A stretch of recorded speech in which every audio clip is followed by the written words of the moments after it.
The New York Knicks just finished playing the Cleveland Cavaliers in what I would call one of the ugliest games of the season, even though the season just started. But we got my boy Troy in the building, myself, and we're here to break down the game and give you our takeaways. All that and much more on the Knicks Digest. Before we move on to today's video, I just want to remind you guys that 80% of you guys are watching this video and are not subscribed. Only 20% of you are subscribed, and we need that number to go up. We need the Knicks Digest YouTube channel to go up, to blow up. So please remember to smash that subscribe button and stay tuned to all Knicks Digest videos. All right, so now moving on to today's video. Like I said, the Knicks just finished playing the Cleveland Cavaliers. And Troy, I want to get some of your takeaways from the game. So hit me with what you got, my boy. Well, first of all, we got my New York Knicks back in the W column, 2-2, finally, .500. And they took on the Cleveland Cavaliers. They busted them up. Oh, yes. I heard all the talk coming into it. And I heard Donovan Mitchell was going to put on the show. Now, I know there are fans that have watched the game, Dariel, and they're going to tell me that the Cavs weren't healthy, that they got injured. Cool. I can't help that they're injured. Just like I can't help when the Knicks come off a back-to-back. They didn't give me any excuses. So I'm not giving them any excuses. A win's a win. A blowout's a blowout. And when the big three finally arrives this season, I think it's something to celebrate. Julius Randle, Jalen Brunson, RJ Barrett. Finally, our big three, our trio, found their game all together, Dariel. We got offensive coming from Julius Randle, Jalen Brunson, and RJ Barrett. Randle's shot was not falling early, but smart enough, Dariel. What he did was he drove to the rim and played bully ball. Because hold up, but yeah, go ahead, my bad. Even I know how you feel about Randle, but even if you can't give him this, there's nobody in the league that's almost as strong as him to bang with him down low. He needs to utilize that more. So I thought he did a great job today with this game. What did you think about Julius Randle today? So we were talking a little earlier. I'm not the biggest Julius Randle fan, and I'm happy that the big three showed up. That's great. Julius Randle looks like he got a little bit more into his offensive game. Love it. But what was I telling you earlier? I was telling you that he found his offensive groove against who? Dean Wade. And of course, you get Julius Randle going to the bully ball, which I understand. His shot is not falling. His shot is inconsistent. And we want to see Julius Randle get into his offensive groove. So what does he rely on? He relies on his bully ball. And that's all great and good.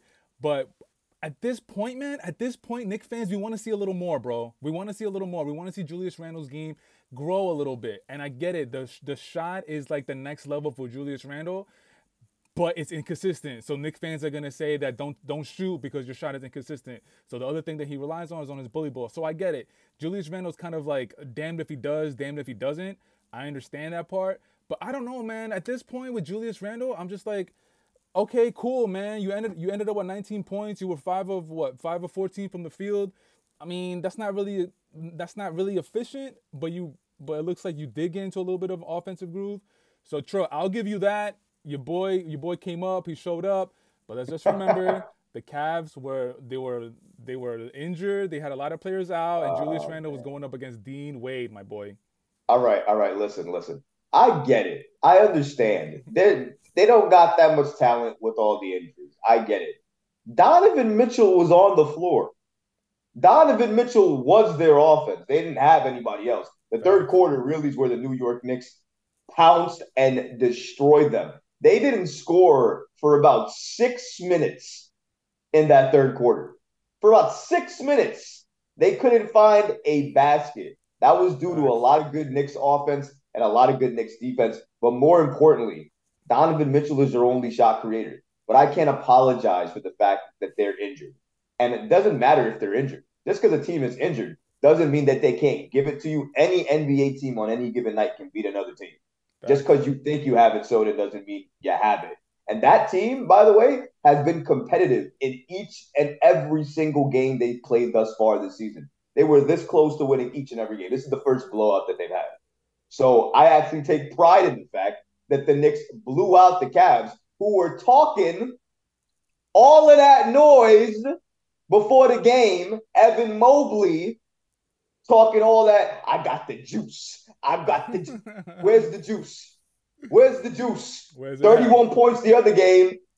Not even a cup. I didn't even get half a cup of juice. I feel robbed. I feel robbed. He didn't do nothing. Couldn't do nothing. If Isaiah Hartenstein, Dariel, is checking you on the block, I like Hartenstein. you better go rethink it. You better go rethink your strategy. Wait, That's yo, it. let me ask you. Okay, so let's move a little forward. I want to ask you about one head of the three-headed monster between Randle, Barrett, and Brunson. Brunson's game today, he ended up having 19 points, but again, not really an efficient game. He ended up with 7 of 16 from the field. He made most of his free throws, but again, it just seems like, and this is only what the fourth game of the season. So okay, it's early in the season. We have a long way to go. I understand. But I don't know. For some reason, it seems like Brunson and Randall, they're just taking a long. It's taking a little bit longer to get into the groove of the season. So I don't know if you have any thoughts regarding Brunson. Yeah, I think Brunson, honestly, I'm not worried about Brunson. I know a lot of people are concerned about his offense not coming. I think that the one thing I was concerned about was his mid range. I was not concerned about his 3 point shooting, even though it's been almost lights out, lethal this year for the last few games. But his mid range is what I was worried about. But this game, he found it back again. So I'm not too worried about that. Brunson being efficient is kind of his thing. So I feel like he'll get to that more often. I feel like right now what he's trying to do is find his teammates a little bit more and making room for RJ Barrett. RJ Barrett has looked like the best player on the floor. And Facts. that's and the real part of that is because of Randall and Brunson. The only way RJ can look that good is if those two defer and take a step back. And I'm not saying they took a full step back, but they've both definitely taken a step back because that's the only way RJ Barrett has been able to thrive, get the ball where he is, get the ball in transition, drive to the hoop, take contact, go to the line. He's been able to do all of that because they're passing to him, they're finding him, and the way he's being played. That's the one thing I want to take out of this entire thing.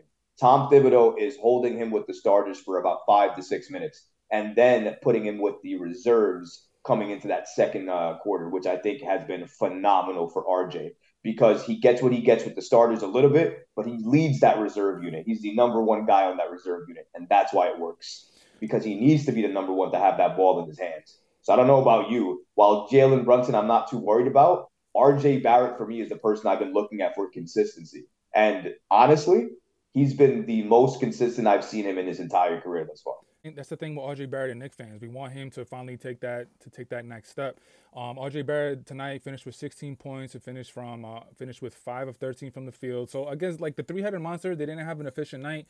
But again, like you said, a W is a W. One more thing about RJ Barrett. I've been noticing in the last few games that it looks like he's being a little bit more aggressive and he's relying more on going to the hole, where in the past couple seasons it seemed like he depended a little bit too much on that jump shot.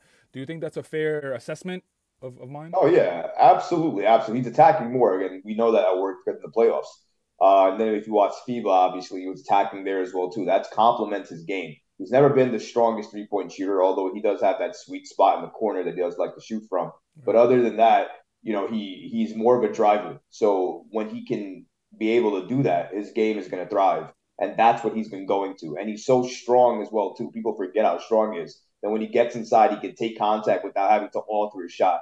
And as he's aged in the league, he's gotten stronger to be able to take that contact. So what happened last year where he used to take contact and not be able to adjust to get to the rim and make the shot, he's stronger this year to take the contact and actually adjust to make that same shot. That's why he's getting to the line, making the and ones. You see how he's shooting as well too. He's waiting to get hit and then shoot. Yeah. Very different. He's getting way more foul calls than he's ever gotten in his entire career to start a season this year. That's something to be said.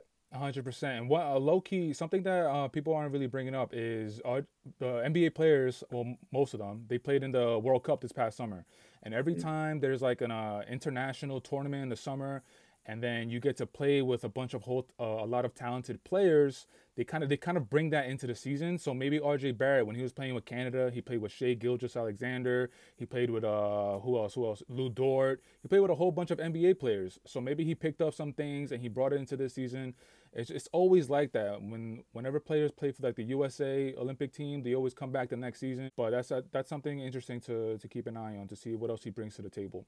Oh, absolutely. I think Jalen Brunson, and RJ Barrett, Josh Hart, everybody who was participating in the FIBA World Cup got some experience from it. But RJ has been using it to the fullest ability. The slow start that RJ Barrett has been plagued with for his entire career, for right now, doesn't seem to exist. All right, so the Knicks won and beat the Cavs 109-91, and tomorrow they actually have a back-to-back where they play the Cavs again, but this time is going to be in MSG. So, Troy, before we sign off, do you have any last remarks before we sign off? I can't wait for the Knicks to smash the Cavs again. All right, and on that note, we'll check you guys out on the next video. Peace. Later.